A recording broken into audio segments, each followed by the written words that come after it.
Namaste and greetings. Hello and welcome to the Center for Spiritually Integrated Arts, a Centers for Spiritual Living teaching center. I am Reverend Dr. Raymont Anderson, the founding minister and the spiritual director.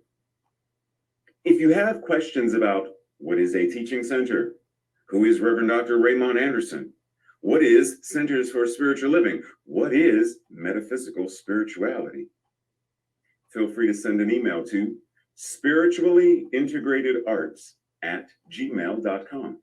The website with tons of information will be available soon. In the meantime, feel free to follow us, to join us, to subscribe via Facebook, Instagram, Twitter, and our YouTube channel. For more information, as I said, send an email, look for us, join us. I look forward to chatting with you more very soon. Much love, appreciation, and all of that. Blessings.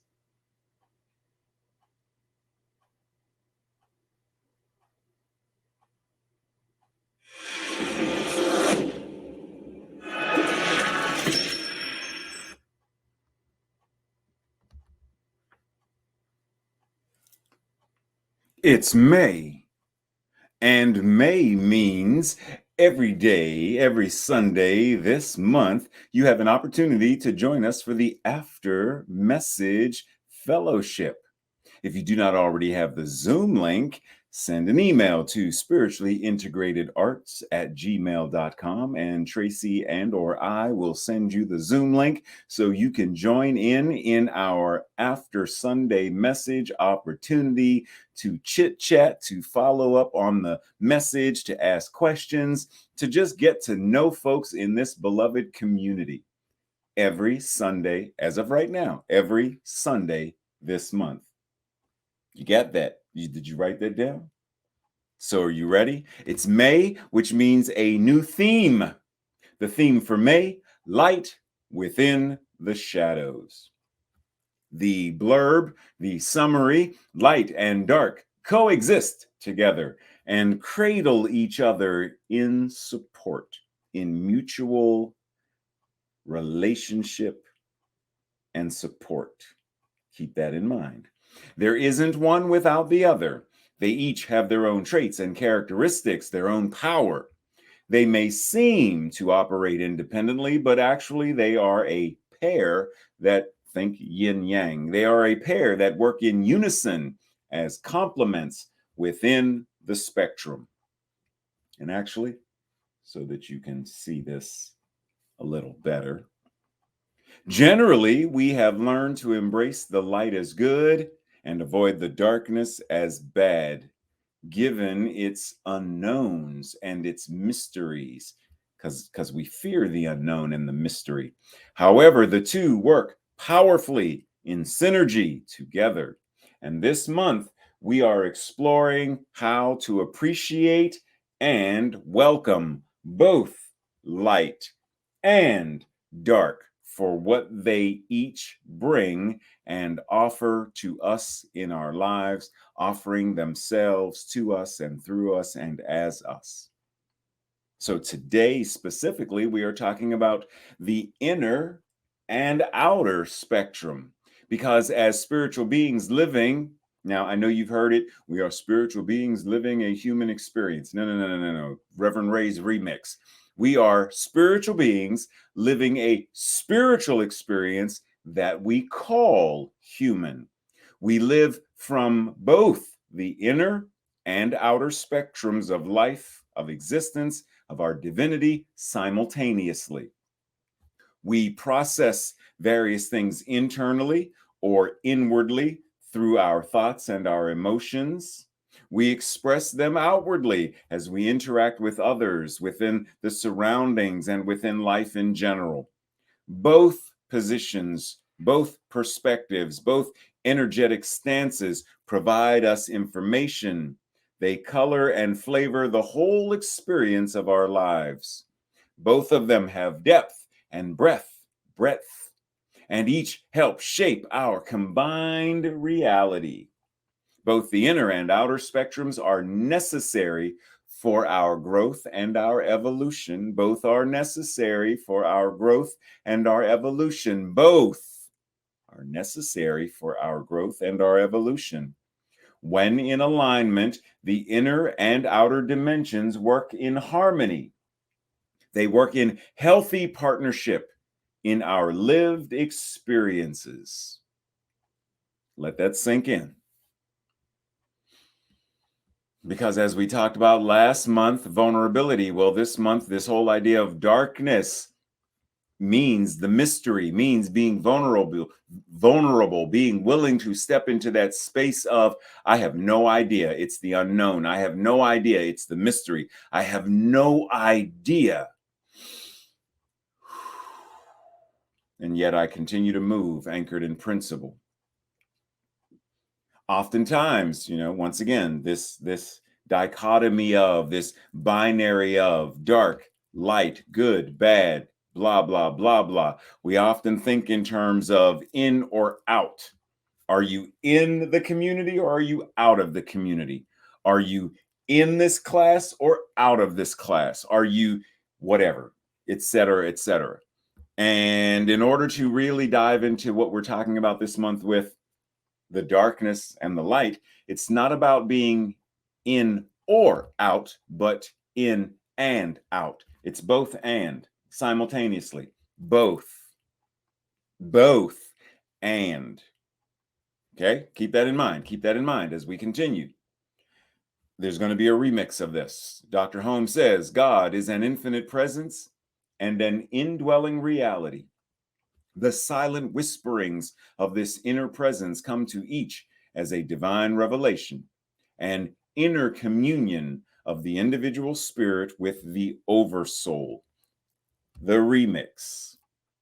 God is an infinite presence and an all-dwelling reality, the ever-present voice of this ever-presence comes to each as a divine revelation, an innate communion of the individual spirit with the oversoul being the supreme reality or mind, the spiritual unity of all beingness.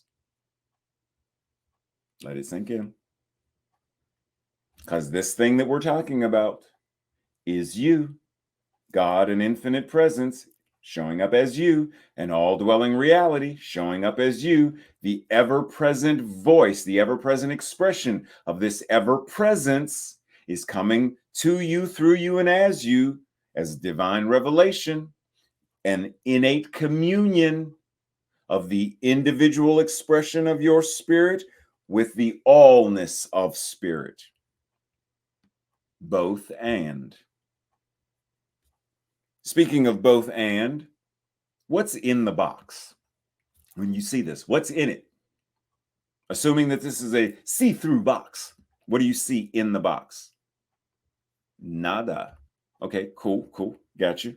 Where is this person standing? Where are they standing? They're just standing somewhere. Well, for the sake of our conversation, let's put them in the box, right? When they don't move, and yet they're in the box. The box contains them. You got that, right? For the sake of our conversation right now. Okay. However, what I want to do is we are set free when we no longer are held within the confines of the collective consciousness. Okay. We are no longer held within the confines of the collective consciousness.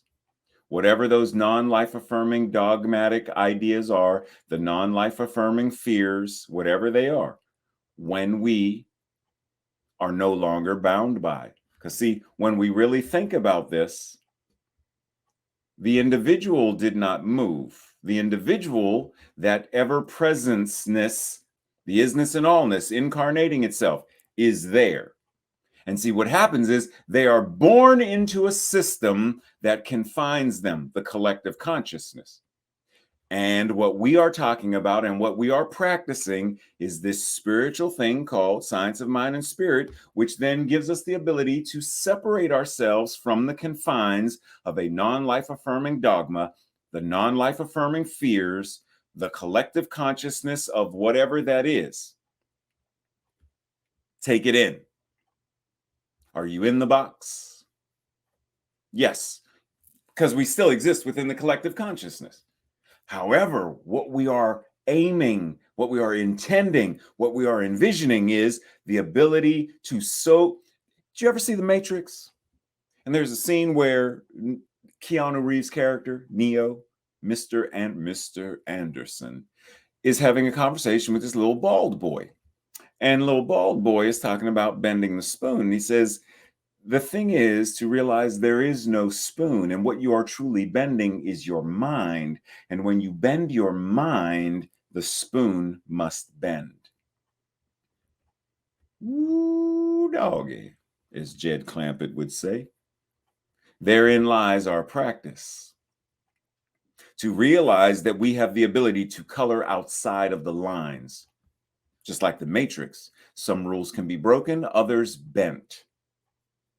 Some lines we color within, some we color outside of, some we cross. Because ultimately, the practice of coloring outside the lines moves us into the energy of being able to live outside the lines.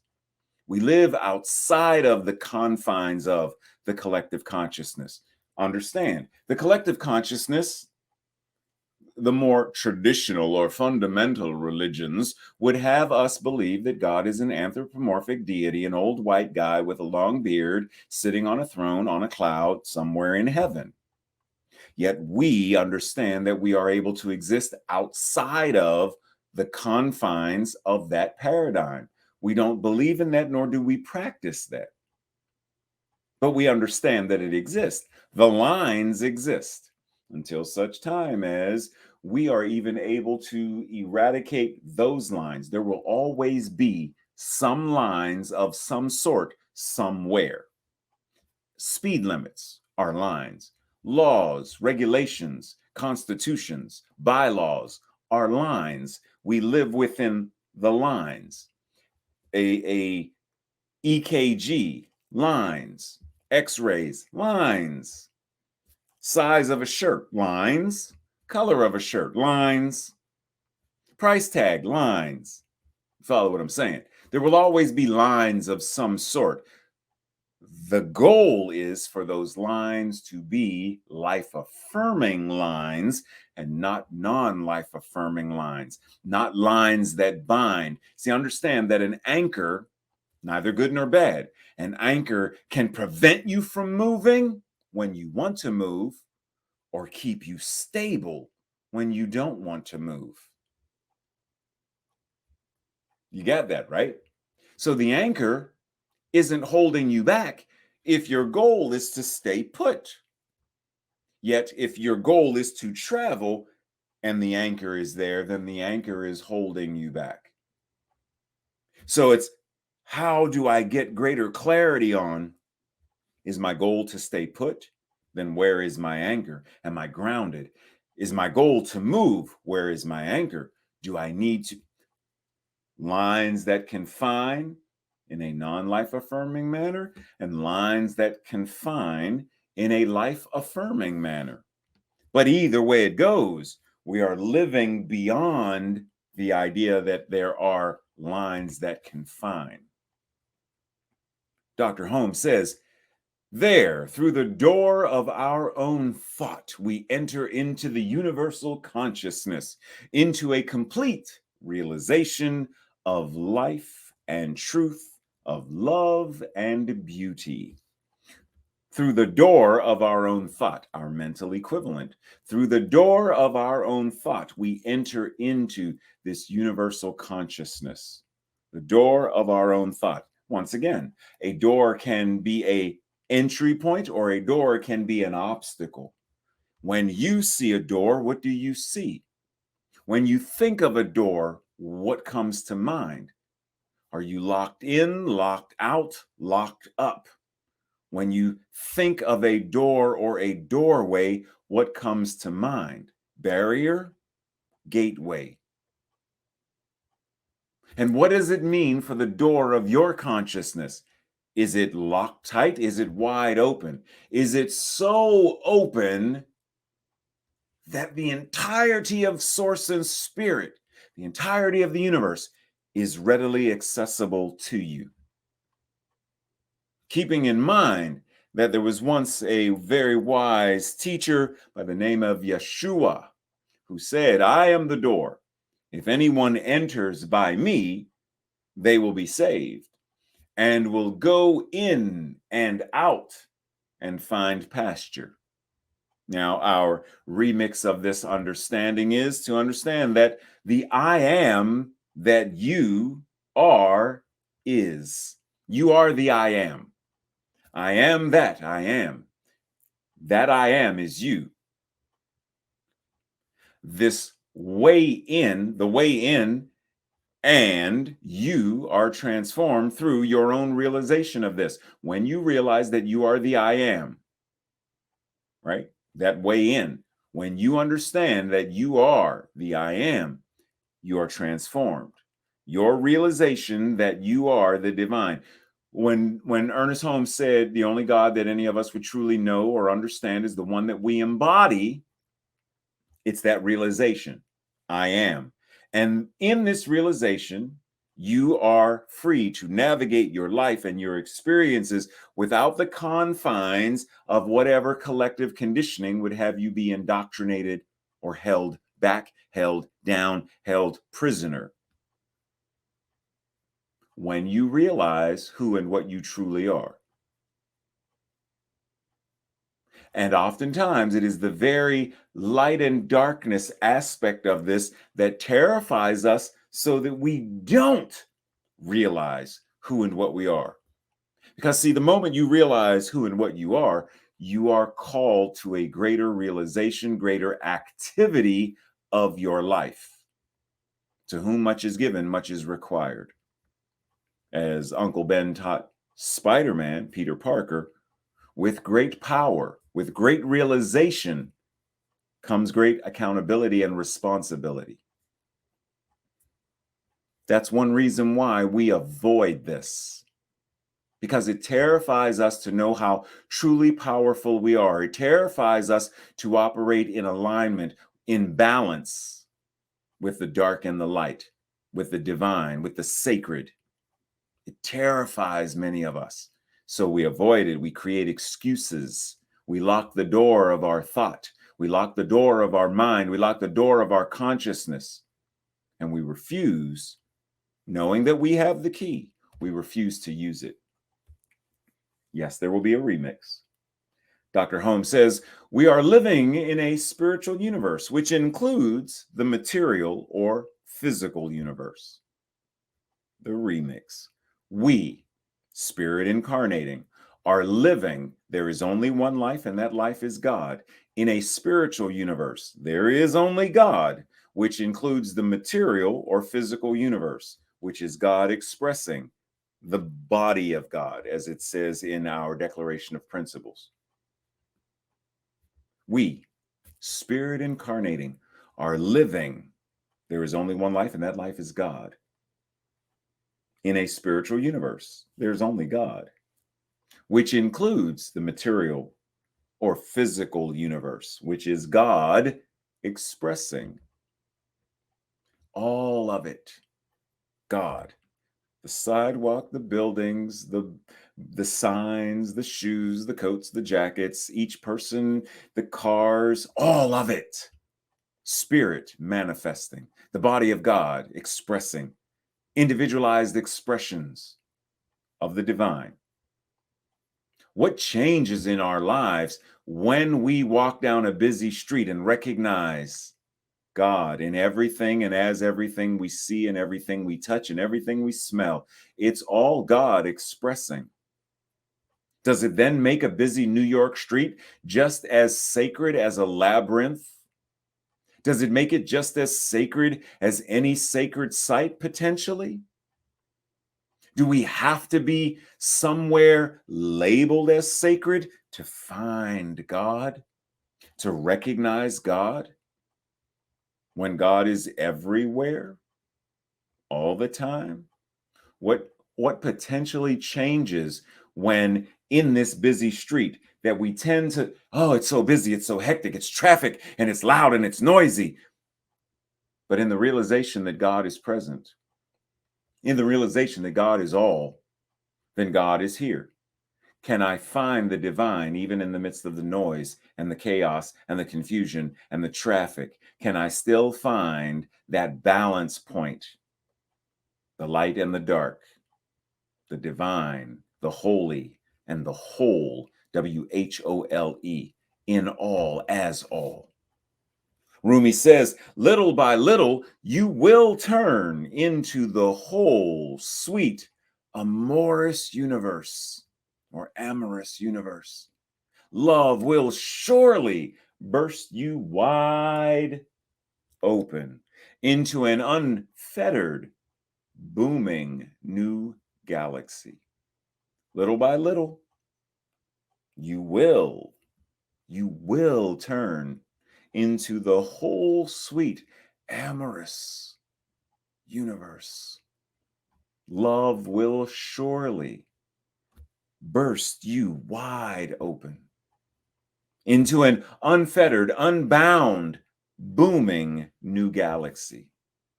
Love will, unfettered, booming. Love will, little by little, divine and amorous universe. Thought by thought, little by little, the beloved community, a world that works for all. Love shining forth, love booming forth. The expansive consciousness booming forth, shining in, through, and as you, right here and right now. And even more, little by little, and even more, little by little, and then even more, little by little. As Howard Thurman says, I determine to live the outer life in the inner sanctuary. As you see, there's a lot of remixes this week, huh? Reverend Ray's remix. I determine to live first within my own consciousness.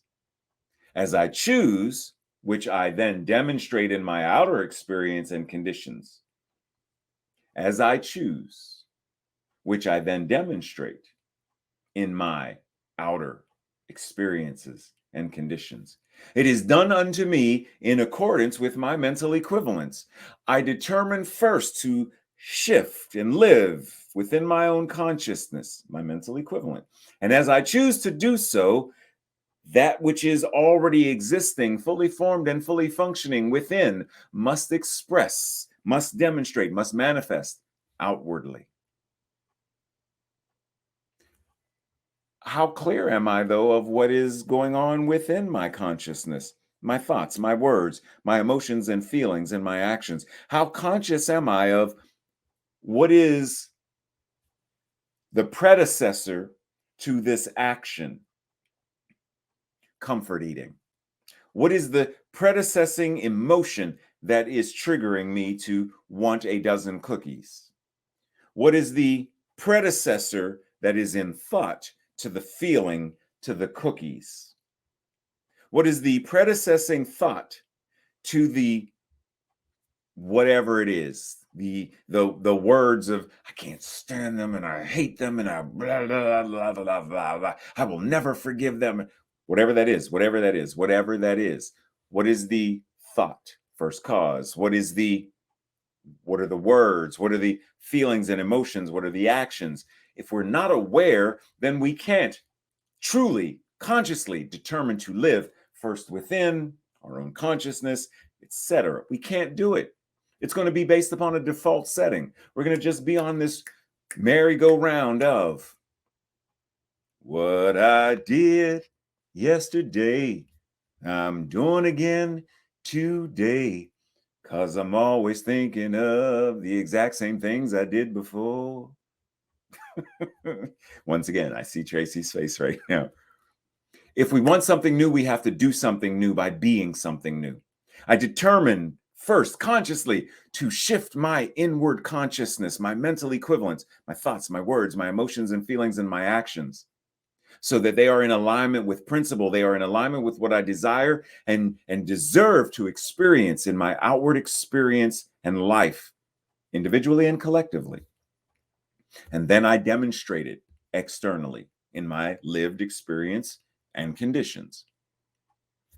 It is done unto me according to my mental equivalent. So let me get very clear on what is my mental equivalent. Understanding that whatever that is doesn't exist solely in one space, right? If God is all there is and God is showing up as you, then when you are meditating, God, that's your spiritual practice. When you are at work, God, that could also be seen as your spiritual practice. Understanding that it doesn't matter, you are the common denominator. It doesn't matter what the container is. The container is meditation studio, meditation practice. That's the box. Those are the lines. I'm at work, the office. I'm at work, my place of business. I'm at work. That's the confines. Those are the lines. When we understand that we are the common denominator, God, we are the common denominator, source, we are the common denominator, spirit, then it doesn't matter where we are always it, our divine and glorious selves. See, this is one reason why I truly love and admire all of our transgender and non-binary and gender fluid, gender non-conforming, gender rich siblings, because they are a clear demonstration of what it means to live in alignment with your truth.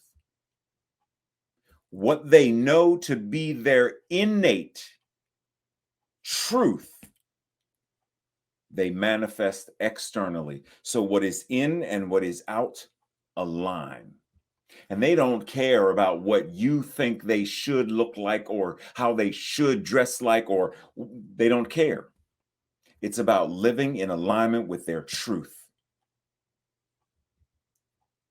What would happen if we all did that? Imagine if we all had the audacity to live our lives that authentically and that real. Then there could be no politicians who now want to deny them medical care, medical coverage to help them live their true selves. Let that sink in. If more of us lived by the example that they are setting, to be real, to be true, to be honest to our innate divinity, then there would be no people who stand in opposition to their or anyone's ability to live their best lives, their most authentic lives, and their real lives. Now, the question is, are you willing to step into and live outwardly as your divine truth self? Sue Mortar says there's going to be a remix. Today is the episode of remixes. The soulful self to continue to come into the body with all of our spirit self so we can know and experience our wholeness here on earth. The soul self to continue to come into the body with all of our spirits, not some of. This is why I say we are spiritual beings having a spiritual experience that we call human. There is no part where our divinity and humanity separate. They are one and the same with our whole spirit self, so we can know and experience our wholeness here on earth. The remix. The soul self, being all there is, must continue to also be in the body, which is all of our spirit self as well.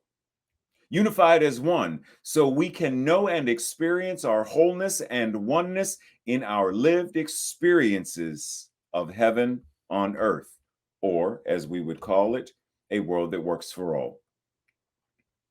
Let it sink in, because this is the invitation. This is the practice To understand, there is no line that separates or segregates you from the divine. Only the divine, living, moving, and having its beingness in, through, and as you. And all of you is it. Your thoughts are, your feelings are, your actions are, all of it is. So why not go out and live your best and most powerful lives? Oh, that's right, because we're afraid of the mystery, we're afraid of the unknown, we're afraid of failure, we're afraid of all of the things the collective consciousness has convinced us, indoctrinated us, and brainwashed us to be afraid of. They don't want us to remember. It doesn't want us to remember our wholeness and oneness because there's power in that. If we live our lived experiences based upon lack and scarcity, there's power for others in that. So it benefits them to keep up. Oh, that's right. That's the way the system works. That's why we're taught color within the lines, work within the lines, follow the rules, believe this, don't question that. Do as I say, not as I do. That's why we have all of those catchy phrases. But the invitation is this: acknowledge it, recognize it, and live it. Now, disclaimer, because I'm going to talk about Ronald in a second, and I want us to understand this is not a slam on McDonald's, right? I'm just using this as an example because I love this photo that Tracy took. So the M that Ronald has on his chest for today's conversation represents metaphysical malpractice, the misalignment of our mental equivalents. Now, that M could be on another day mystery, magic, metaphysics.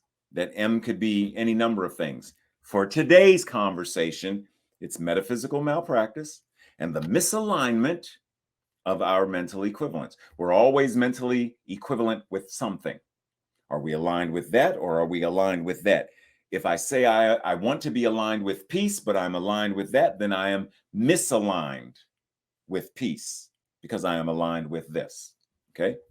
Now, what does this have to do with anything? Well, when we are bound by the confines of the collective consciousness, it wants to condition us to say, do you want a burger? Do you want some fries or some cookies? Or do you want to hold a grudge? Do you want to be unfocused? Want to forget who you are? Want to live a lie? Therein lies the thing. It's trying to get us to forget. It's trying to get us to practice this other misalignment. It's trying to get us to follow. It's trying to get us to accept the brainwashed paradigms and consciousness. Because the collective consciousness, the system that is deeply rooted in control and fear.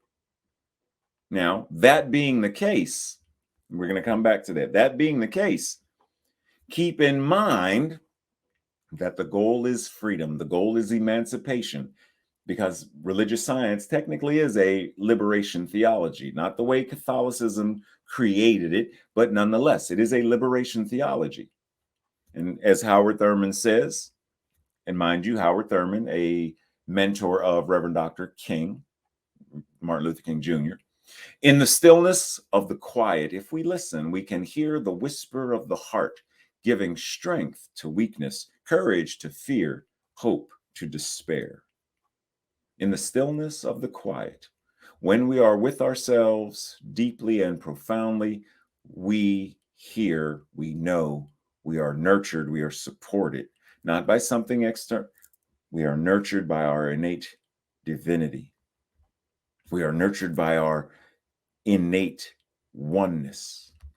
Now, as I said, we'd be back to this because it's that very thing in the quietude, in the stillness, when we are being tempted and lured, as Satan tempted Yeshua, when we are being, you want a burger?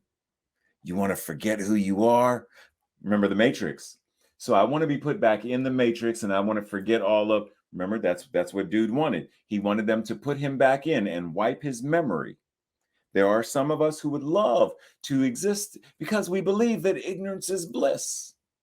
And yet, once again, Howard Thurman says, in the quiet, in the solitude, in the stillness, there is courage, there is strength, there is love. So when we are tempted, when we are triggered, I know who I am. I know what I am. I know why I am. I will not be distracted from the truth of my being. And as we said last week, I ain't gonna let nobody turn me around. I ain't gonna let no cookies turn me around. I ain't gonna let no forgetting turn me around. I ain't gonna let no metaphysical malpractice turn me around. I'm keeping my eyes on the prize. I'm keeping my vision set.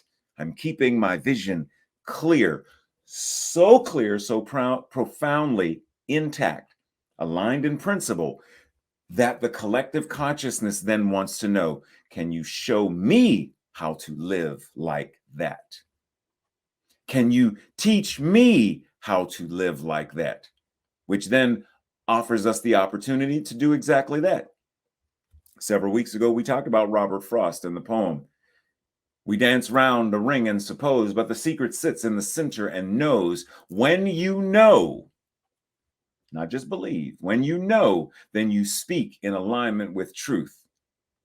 You speak because you're thinking truth.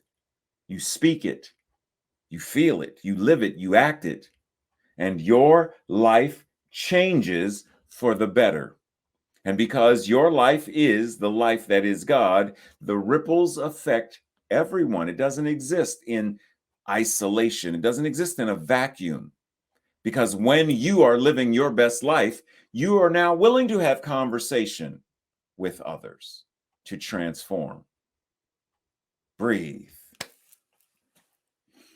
This week's practice conversation points for the Thursday night study group. Ready? 1. What are some ways to detect if your inner and outer spectrums are in or out of alignment? 2. What are 3 actions that can be taken to bring them both into alignment? 3. What are your greatest opportunities for growth within the inner and outer spectrums? 4. What are 3 of my biggest lessons learned within the inner and outer spectrums? And lastly, what additional calibration, recalculating, what additional calibration is needed for me, for you, as you explore your inner and outer landscapes? It's a lot to consider this week. I'm sure this Thursday y'all gonna have some real good conversation. Woo! I might have to eavesdrop. I might have to show up on that one. So we breathe and anchor in, because this week's affirmation, our declaration, I will say it first. And as I always say, if you feel in alignment, if this rings true for you, resonates for you, say it with me on the second go round. My inward and outward journeys and experiences are perfectly aligned, which we could say, my light and my shadow are perfectly aligned, and I live accordingly. But second go round, are you ready? My inward and outward journeys and experiences are perfectly aligned.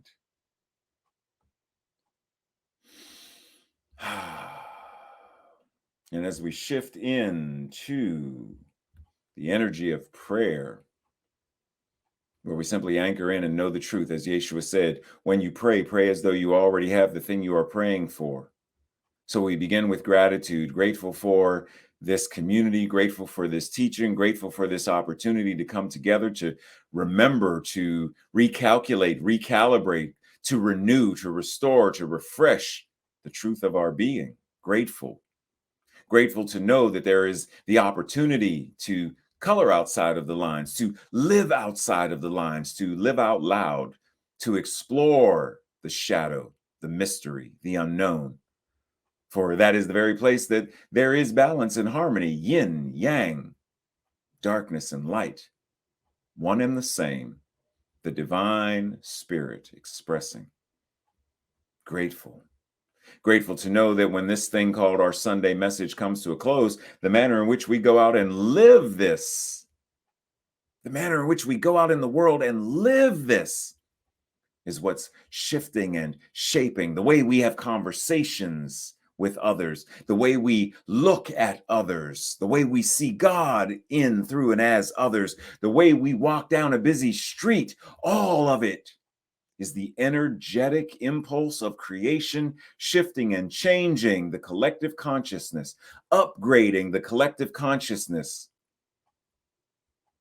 so that there is peace on earth, so that there is safety, so that there is equity and justice, healthcare, so that there is love and food and clothing, so that there is all of what the beloved community means as the new set point for the collective consciousness.